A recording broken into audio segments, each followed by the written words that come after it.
So what we tried to do was work with the realities, work with the realities of life. So it wasn't too mechanistic. It was soulful and playful.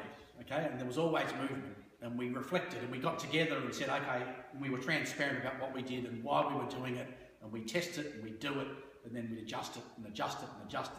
So it's an important thing that we're not playing an expert consultant here. So the majority of consulting is expert consulting. They're the subject matter expert, versus process consulting is we're going to take you on a journey and we're going to facilitate that journey, but it's your journey, not mine.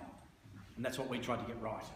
But what I did with Jonathan and Albrecht is we went to New Zealand and we spent 24 hours studying what we were going to try and do. And Albrecht said, so what's the archetype behind this project? Which I sat there thinking, oh, I've got no idea, and I've got no idea what that question means.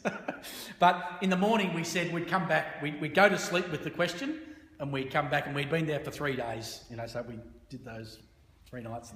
And so in the morning we spoke about it. For Albrecht it was the shell, it was the sort of archetype of the shell and the spiral. And for me, I created this picture that said, here's the client, Ian, so he holds the system. Okay? And in that system is the design team, which includes the architect and the engineer and all the contractors. And then within that, there are all the contractors. And there are interfaces between each of those people with the builder and interfaces between each of the contractors. So we consciously created a system where interdependence was the norm.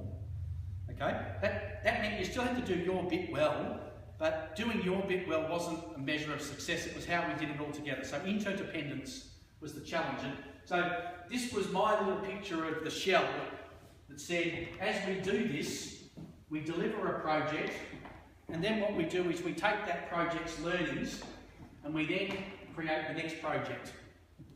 And so the architect said to us, Stephen, we need to have an oops meeting after the first project. And I just thought, well, what a wonderful idea. So we had an oops meeting. And oopses were all the things that didn't go well. But it had a wonderful humour to it, and we didn't pretend that we were perfect. We said, what didn't work? We didn't know what wouldn't work, you know, so all of a sudden we created a new system for the next project, and the next project, and the next project. And that was the sense, or the energy, or the gesture behind it.